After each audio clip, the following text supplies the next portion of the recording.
어떤 그 아파트에 불이 났었다네요.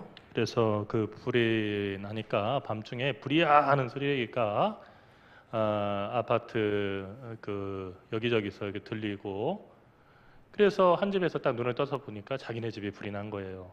급하게 순간 그 생각했어요. 제일 귀한 게 어떤 걸까? 빨리 그것만 가지고 나가야겠다 하고 생각하다가 보니까 갯돈 부어가지고 작년에 그 받아서 잘 끼어도 보지 못한 다이아가 박힌 그 반지, 금반지가 있어가지고, 야, 이게 제일 비싼 거지. 그래서 그거 챙기고, 그리고 자기가 시집 올 때 받았던 그런 폐물들 다 챙겨가지고 나가는데, 얼마 전에 남편이 이렇게 한참 그 문을 나가가지고 이제 계단을 가려고 하는데 남편이 줬던 그 용돈이 생각나더라고요. 그 30만 원 그거 서랍에 있는데, 그래서 다시 들어가서 그것을 갖다가 가지고 나왔다네요. 그래서 이제 다 가지고 나왔으니까 나 손해 본 거 없다라고 하는데, 한참 불구경을 하다가 이렇게 보니까 우리 애는 어딨지 하는 생각이 들더라는 거예요. 사람이 그런 겁니다. 정말로 귀한 것이 뭔지 평상시부터 생각하지 않으면 급하면 귀한 게 생각나는 게 아니고, 정말로 생각 없이 이렇게 살아가다 보면은 가장 중요한 때에 귀한 것을 놓치고 살아가는 거예요. 여러분, 절집에서는 삼보라고 하는 것을 얘기합니다. 예전에 삼보 컴퓨터가 있었는데 세 가지 보물이라고 하는 그런 뜻을 가진 삼보, 여기서 온 겁니다. 그 세 가지 보물이라는 게 뭐냐면 불보, 법보, 승보라고 얘기를 하죠. 불보, 부처님, 이 부처님이 이제 그 절집의 보물이라는 거예요. 또 그 부처님의 가르침인 법, 그 법보가 이게 또 귀한 보물이라는 겁니다. 마지막으로 승보, 절집에서 가장 소중하고 거룩하고 변하지 않는 그 보물이 있는데 그게 바로 수행자라는 거예요. 그래서 이 절집을 보면요, 절을 얼마나 크게 현대식으로 잘 졌느냐, 이거 가지고 그 절이 대단하다고 생각하지 않아요. 많이 낡았고 쥐도 이렇게 쥐구멍도 있고, 그리고 그 페인트도 벗겨져 가지고 좀 낡아 보인다 할지라도 그 절에서 어떤 수행자 스님이 나왔느냐에 따라서 그 절이 천년 고찰 이런 그 호칭을 얻기도 하고, 그리고 아무리 잘 크게 잘 져놨어도 거기 그 절집에서 수행을 게을리하고, 그래서 이렇다 할 그런 스님을 배출하지 못하면 그 절집은 그냥 사찰, 그것도 아주 하찮은 그런 사찰에 지나지 않는다는 것입니다. 비록 우리와는 다른 절집의 가치관을 보여주는 것이지만 우리에게도 참 많은 것을 배우게 하고 깨닫게 한다는 겁니다. 큰 교회라는 표현을 우리가 많이 쓰는데, 큰 교회는 건물의 평수를 가지고 정하는 게 아닙니다. 또 오늘 우리가 예산 결산을 했는데 예결산의 그 금액이 얼마냐, 이것을 가지고 큰 교회를 따지고 그리고 판단하는데, 이것도 정말로 인간적인 생각이죠.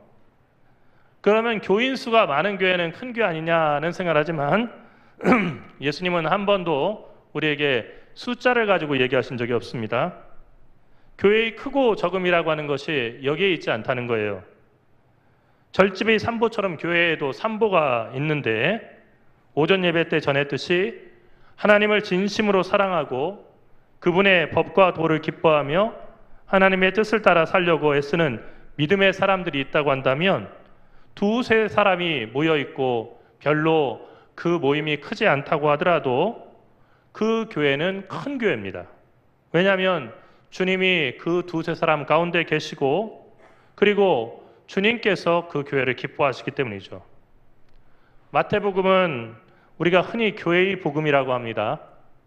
왜 그럴까? 다른 복음들은 교회의 복음이 아닙니까? 이런 질문이 생길 수 있지만 마태, 마가, 누가, 요한 복음 중에서 마가, 누가, 요한에는 한 번도 나오지 않는 한 단어가 마태복음에 나오는데, 그 단어가 바로 교회라고 하는 단어입니다. 근데 이 마태복음을 교회의 복음이라고 하는 데는 더 중요한 이유가 있는데, 그것은 마태복음이 그리스도를 따르는 교회가 교회 밖으로부터는 유대인들의 박해를 받을 때, 그리고 안으로는 크고 작은 갈등이 일어나던 복잡했던 시절에 쓰여진 책이기 때문입니다. 예수님께서 승천하시고 나서 30년 정도가 지나니까 이 교회가 사람들이 모인 곳이 늘 그렇듯이 소란해졌어요. 제일 처음에는 떡을 떼고 뭐 서로 형제님 자매님 했는데 이제 파당을 이루는 거예요. 그러니까 교회가 파당을 이루고 그리고 분쟁하고 갈등하는 거, 요즘 교회가 왜 이래? 테스형이 아니고요. 교회가 왜 이래? 그래서 뭐 이렇게 생각하지만 교회는 처음부터 그랬다는 거예요. 교회는 상당히 실망스러운 모습이었어요. 이럴 때 마태복음이 쓰여진 거예요. 그러니까 우리의 믿음의 그 본질을 찾고 우리가 교회로 모인 그리스도인이라고 하는 것의 정체성을 찾자 하는 면에서 마태복음을 썼다는 겁니다. 예수님이 곧 오신다고 하는 재림에 대한 신앙도 60년이 넘어서 한 70년 정도가 되니까요. 이것이 시들시들해졌어요. 그 교인들 가운데서도 진짜 오긴 오는 거야? 이 정도 시간 기다렸는데 안 올 수도 있는 거 아니야? 하는 생각들이 들었어요. 그래서 어떻게 생각했냐면 나 예수 믿고서 곧 오신다고 해서 재산 다 팔아가지고 교회로 들어갔는데 이렇게 오래 살 것 같았으면 내가 괜히 그랬는데 내가 이렇게 보다 보면 나 죽을 때까지도 안 오실 것 같아. 나가서 돈 벌어야겠네. 그래서 사람들이요 다시 그 교회를 떠나서 세상으로 돌아갔습니다. 또 교회 안에서 이런 그 재림에 대한 신앙이 식어져 버리니까 인간들의 모임과는 뭐 전혀 차이가 없는 아주 사람 냄새 나는 그런 모임이 됐어요. 인간적이라는 게 아니에요. 매우 정말 있어서는 안 될 그런 모습들이 교회 안에 이루어졌습니다. 교인들이 형제와 자매를 상대로 죄를 짓고요. 그리고 공동체를 세우기 위해서 그 죄를 처리하는 일이 생겼습니다. 그런데 그 방법은 세상의 방법이 아니라, 감사합니다.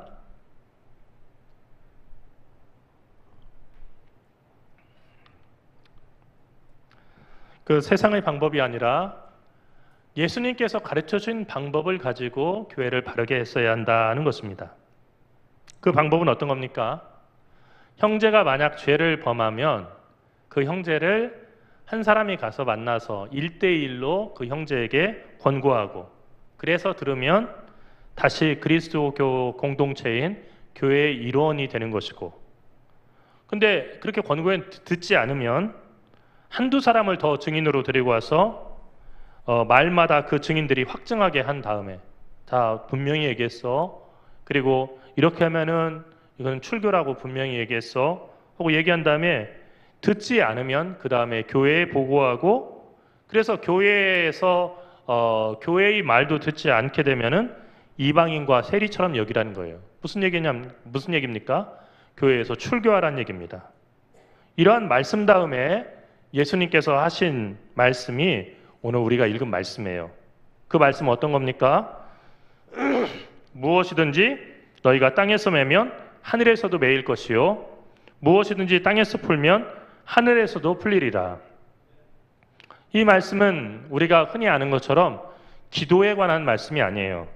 그러니까 우리가 이 땅에서 뭔가를 갖다가 나 이거 해야겠다 하고서는 묻거나 풀면은 하늘에서도 그대로 될 것이다 하는 그런 가르침이 아니고, 죄를 범한 형제를 어떻게 대할 것인가를 고민하는 교회에게 주신 말씀이에요. 우리에게는 땅에서 매고 푸는 권세가 있어요. 그리고 우리가 이 땅에서 하는 그대로 하늘에서도 그렇게 할 것이라는 거예요. 이 말씀은 너희들 마음대로 형제를 내치거나 받아들여라. 그러면 하늘도 그 형제를 버리거나 아니면 받아들이겠다 하는 말씀으로 오해해서는 안 돼요. 이 말씀의 본래의 깊은 뜻은 아무리 큰 죄를 범한 형제라고 할지라도 함부로 내치지 말고 적어도 3번은 돌이킬 기회를 주고 그 형제를 돌이키기 위해서 공동체가 함께 애쓰란 얘기예요. 사람 소중한 생각을 한 얘기예요. 가는 사람 가볍게 보고 오는 사람들에게 눈독을 들이지 말라는 얘기예요. 어떤 얘기냐면은 한 사람 한 사람을 정말로 바르게 세우기 위해서 온 교회가 애를 써야 한다는 거죠. 우리는 너무 쉽게 다른 사람과의 관계를 시작하거나 그 교제를 갖다가 끊어버리는 경향들이 있습니다. 그리스도의 몸된 교회가 감당할 가장 큰 일은 이 세상에 하나님의 화해와 용서를 전하는 일이에요. 하나님이 세상을 용서하셨다는 얘기를 전하는 겁니다. 하나님께서 이 세상을 받아들이셨다는 얘기를 우리가 전해야 되는 거예요. 예수님께서는 이어서 너희 중에 두 사람이 땅에서 합심하여 무엇이든지 구하면 하늘에 계신 내 아버지께서 그들을 위하여 이루게 하시리라 라고 말씀하셨습니다. 옳거니 여기서 이제 드디어 기도에 관한 얘기가 나왔구나 생각할 수 있어요. 그런데 이 말씀은 합심 기도하면은 혼자 기도하는 것보다 더 잘 이루어주신다고 하는 그런 가르침이 아니에요. 중요한 방점이 있는데 너희 중에 두 사람이 땅에서 합심하여입니다. 마음을 하나로 해서 정말로 그 상태에서 드리는 기도는 하늘 아버지께서 들어주신다는 거예요. 여러분, 그런데 누구랑 마음을 합해야 되냐면요, 잘못을 범한 형제와 마음을 합해야 돼요. 잘못을 범한 형제에 대해서 교회는 처벌을 할 수도 있고 용서를 할 수도 있는데, 그런데 예수님께서는 세 번의 절차, 그 세 번의 절차는 어떤 절차냐면요, 심판하기 위한 절차가 아니라 용서하기 위한 절차를 밟은 다음에 마지막으로 판단하라는 얘기예요. 이렇게 얘기한 것은 죄를 범한 형제를 정죄하기 앞서서 끝까지 용서하고 품으려고 애를 쓰라는 겁니다. 오늘 우리는 재직 헌신 예배를 드립니다. 재직 헌신 예배는 재직들이 드리는 헌신 예배죠. 재직들은 직분을 받은 모든 사람을 의미합니다. 재직이 되었다는 것은 교회의 직원이 되었다는 것을 의미하죠. 그런데 여기서 직원은 유급 직원이 되었다는 것을 의미하는 것이 아니에요. 오늘 재직 헌신 예배를 드리는 여러분들 대부분은 무급으로서 교회에 헌신하는 그런 사람이죠. 다만 동광교회라고 하는 교회에 소속돼서 일정한 직무를 맡아서 수행하는 그 일을 하는 겁니다. 무슨 일을 합니까? 우리 주님의 일입니다. 교회에서 이루어지는 일은 다 주님의 일들이에요. 여러분, 크고 작은 일이 없어요. 흔히 생각하기에 정말로 집사님이 하는 일은 권사님이 하는 일보다 하찮은 일이고, 권사님이 하는 일은 안수 집사님이 하는 일보다 하찮은 일이고, 안수 집사님이 하는 일은 장로님이 하는 일보다 하찮은 일이고, 장로님이 하는 일은 목사가 하는 일보다는 더 하찮은 일이다, 이런 생각을 갖기가 쉬워요. 그런데 교회의 일 가운데서 그렇게 우열을 나눠서 이것은 하찮습니다 라고 할 일은 아무것도 없다는 거예요. 다만 교회에는 각각의 역할이 있을 뿐이에요. 교회의 모든 재직들은요, 이 사람이 아니면 할 수 없는 그 일을 맡은 거예요. 여러분, 그 사람이 없으면은 할 수 없어요. 이게 참 중요한 겁니다. 그것을 우리가 이렇게 알아야 돼요. 교회에 속한 모든 사람들은 예수님의 몸을 이루는 지체라고 사도 바울은 얘기했습니다. 다시 말해서 재직은 예수님의 손이고 예수님의 발이 되어야 되고 예수님의 입이며 예수님의 눈이라는 겁니다. 오늘 헌신 예배를 드리는 재직으로 부르심을 받으신 여러분들은 우리의 머리 되시는 예수님의 뜻대로 하나님의 선한 일에 동참하시는 그런 주님의 지체가 되시기를 간절히 바랍니다. 그렇다면 그 직분을 받들어서 주님의 뜻대로 할 때 우리는 어떻게 해야 될까? 무엇이 주님의 뜻인가를 먼저 알아야 하지 않겠어요? 구약에서 신약까지 수많은 하나님의 가르침과 계명이 있지만은 주기도문에서 인간에게 주어진 유일한 윤리적인 명령, 너희가 이걸 하라 하는 것은 용서밖에 없어요. 마태복음 18장에 용서에 관한 가르침과 비유가 넘쳐납니다. 우리가 읽은 말씀은 이 마태복음 18장 안에 위치한 말씀이에요. 앞뒤로도 용서에 관한 이야기가 들어있고 오늘 우리가 읽은 이야기도 용서에 관한 얘기입니다. 예수님은 우리에게 죄 지은 자를 용서해 주기를 원하십니다. 우리가 교회에서 한 교회를 다니면서 주님을 섬기다 보면 천사같이 마음이 착하고 말과 행동이 덕스러운 성자를 만나기보다는 죄인들과 환자들을 만나기가 더 쉽습니다. 여러분, 이것은 저를 믿어도 됩니다. 앞으로 여러분들이 계속 신앙생활을 하셔도요, 천사들을 만날 기회는 매우 드물어요. 그리고 실망스러운 사람들을 만날 기회가 훨씬 더 많습니다. 죄인은 말과 마음이 거칩니다. 그리고 끊임없이 남에게 상처를 주고 이기적이고 교만하기까지 합니다. 죄인은 사랑받을 만한 사람이 아니고 사랑해야만 하는 사람입니다. 환자들 역시 마찬가지입니다. 여러분, 병원에 입원해서 이렇게 보십시오. 병원에서 환자들끼리 노랫소리가 나고 따뜻한 이야기가 많이 나올 것 같지만 그렇지 않습니다. 환자들은 고통 때문에 소리를 지르고 괴로워하는 사람들입니다. 환자들은 남의 아픔보다는 자기의 아픔에 더 집중하는 사람입니다. 여러분, 손가락에 큰 가시가 찔려가지고 그래서 응급실에 간 그 환자도 거기에서 당장 내일 모레 수술을 해야 된 그런 아주 맹장이 그냥 그 골마가고 있는 환자들이나 그보다 더 심각한 암에 걸린 환자들을 봐도요, 그 사람들보다는 내가 덜 아프지 하는 생각이 드는 게 아니고 내 손가락에 박힌 가시가 제일 아프고 내가 세상에서 가장 심각한 환자다라는 생각을 갖게 됩니다. 환자들은 변덕스럽고 괴팍하기도 하죠. 복음서에서 그 병자라고 하는 말은 세리라고 하는 말과 마찬가지로 죄인의 동의어였습니다. 그러니까 환자들은 죄를 지어서 병에 걸린다라고 그렇게 그 당시에서는 봤던 거예요. 교회는 만민이 기도하는 집이죠. 그런데 교회에는 아버지의 집을 철저하게 지키는 큰아들은 없고 모두 다 집 나갔다 돌아온 둘째 아들만 있는 겁니다.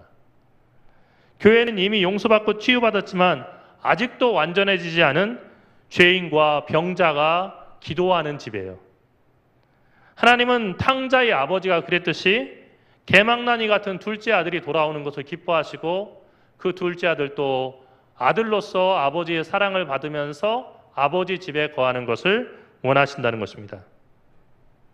우리는 우리에게 죄 지은 사람을 땅에서 묶을 수 있다고 예수님은 말씀하셨습니다. 너희가 땅에서 매면이라고 하는 구절은 바로 그런 뜻입니다.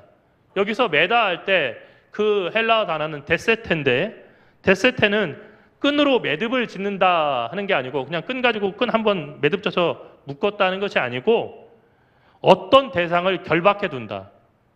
강력계 형사들이 범인을 갖다가 수갑을 채우든지 아니면은 줄로 묶어가지고 꽁꽁 묶어서 꼼짝 못하게 해놓는 것처럼 결박해 둔다는 그런 말로 쓰이는 단어입니다. 예컨대 마가복음 5장 3절에서는 무덤 사이에 거처하는 거라사 광인이 있었는데 아무도 쇠사슬로도 맬 수 없게 되었다. 그러니까 귀신 들린 사람을 묶어둘 수 없었다 했을 때 이때 사용한 단어가 바로 데세테에서 나온 그런 말이에요. 또 너희가 땅에서 풀면이라는 구절에서 풀면은 리세레라고 하는 그런 단어인데 이 단어는 소나 다른 짐승들을 묶어 두었다가 풀어놓는다고 얘기할 때 쓰는 단어입니다. 그러니까 매고 푼다라고 하는 얘기는 이것은 구체적으로 우리가 그냥 말로 아니면 끈을 가지고 그 끈만 가지고 단독으로 뭘 묶고 매고 하는 마음의 결심을 얘기하는 것이 아니고 우리가 우리의 형제를 갖다가 묶어버리면 또 그 형제를 갖다가 풀어놔 버리면 이라고 하는 구체적인 상황 속에서 얘기할 수 있는 단어입니다. 우리가 우리에게 죄를 범한 형제를 용서하면 하늘에서도 용서하시고 용서하지 않으면 하늘에서도 그 용서를 용서하지 않을 거라고 우리 주님은 말씀하셨습니다. 이렇게 보면 땅에 있는 우리가 대단한 권세가 있다는 말로 들릴 수가 있어요. 그런데 중요한 것은 19절의 말씀입니다. 우리가 이 땅에서 하나님께 기도하고 하나님께 구해서 뭔가를 받기를 원한다고 한다면 먼저 두 사람이 합심해야 한다는 거예요. 그리고 그 두 사람 중에 하나는 바로 앞에서 얘기한 죄를 범한 그 형제가 될 수도 있다는 것입니다. 그러므로 단순히 합심해서 기도 열심히 하라는 교훈이 아니라 기도하기 전에, 그리고 예수님은 다른 그 본문에서 제사를 드리기 전에 형제와 사화할 것이 생각나거든 먼저 가서 그 형제와 화해한 다음에 돌아와서 제사를 드려라. 제사 중단해도 된다는 거예요. 여러분 주일날 예배 때 제가 이렇게 설교를 하다가 여러분 죄송합니다. 잠깐 예배 멈추고 제가 지금 볼 일이 있습니다. 여기 잠깐만 앉아 계세요. 가시면 안 됩니다. 하고 제가 한 시간 정도를 떠나 있다가 이 재단에서 떠나서 어디로 가는지 갔다가 여러분 많이 기다리셨죠? 예배 다시 시작하겠습니다. 하면 여러분들 어떻게 생각하시겠어요? 아이고 저 신목사가 정신이 좀 오락가락하나 주일 예배를 어떻게 중단하고 무슨 뭐 일 본다고 저렇게 내 보느니 처음 보네 하는데 예수님은 바로 그렇게 하라고 말씀하신 거예요. 그만큼 하나님께서는 우리가 서로 화해하는 것을 중요하게 여기신다는 겁니다. 누가복음 17장에서는 이 말씀을 다루면서 다른 단서를 붙여가지고 분명하게 이 뜻을 분명하게 만들었어요. 그것은 바로 너희는 스스로 조심하라. 만일 내 형제가 죄를 범하고 경고하거든 회개하거든 용서하라. 만일 하루에 일곱이라도 죄를 짓고 7번 내게 돌아와 내게 회개하노라 하거든 너는 용서하라 하고 그렇게 얘기를 했습니다. 하루에 7번 죄를 짓더라도 7번 용서하라는 얘기는 8번째부터는 용서하지 말라는 얘기가 아니고요. 그거는 완벽한 용서를 얘기하는 거예요. 하루에 얼마를 죄를 짓든지 와서 회개하고 그리고 사죄하면은 용서하라는 얘기입니다. 그러니까 여기까지만 참을 거야 라고 하는 제한을 두지 말라는 얘기예요. 사랑하는 재직 여러분, 올 한 해 우리 하나님과 동광 하늘 가족들을 섬길 재직 여러분들이 헌신을 약속하는 예배니까 어떤 말씀을 드릴까 저는 기도원에서 생각해 봤습니다. 열심히 수고하십시오. 자기 직분 다 하십시오. 그런 본문들이 차고 넘치죠. 그리고 재직들이 얼마나 중요한지 그래서 여러분들이 이 교회를 정말 사랑하고 열심히 일하십시오 하는 이야기를 일반적으로 할 수도 있었을 텐데 하나님께서 제게 주신 말씀은 이런 말씀이었어요. 저는 오늘 여러분에게 거룩하신 주님의 이름으로 당부합니다. 여러분은 올 한 해 여러분에게 죄 지은 형제와 자매를 용서하고 그 형제와 자매를 품는 데 전념하십시오.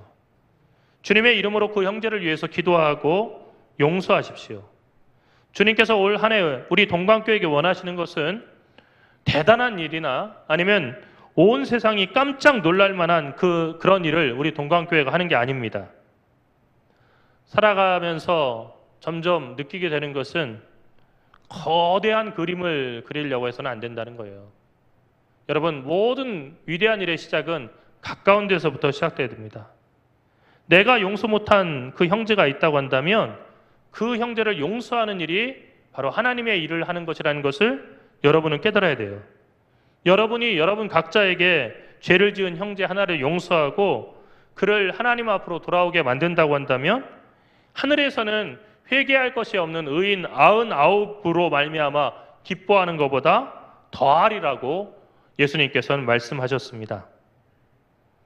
하나님에게는 죄를 지은 형제 하나가 의인 99명보다 훨씬 더 소중하다는 거예요. 그 한 명이 되돌아오기를 하나님은 밤낮으로 기다리고 계시다는 겁니다. 그러므로 죄를 지은 그 형제 하나를 회개하게 하고 용서하는 일은 온 천하를 구하는 일보다도 하나님을 기쁘시게 할 수 있는 그런 일이 된다는 겁니다. 오늘 헌신 예배를 드리는 재직 여러분들이 올 한 해 힘쓸 일이 바로 여기에 있습니다. 이 동광교회 안에서 어떤 죄 지은 사람이라 할지라도 참으로 회개하고 그리고 뉘우친다고 한다면 그 사람을 하루에 7번씩 죄를 짓는다 할지라도 7번을 용서할 수 있는 우리 주님의 당부를 기억하는 재직들이 될 수 있기를 간절히 바랍니다.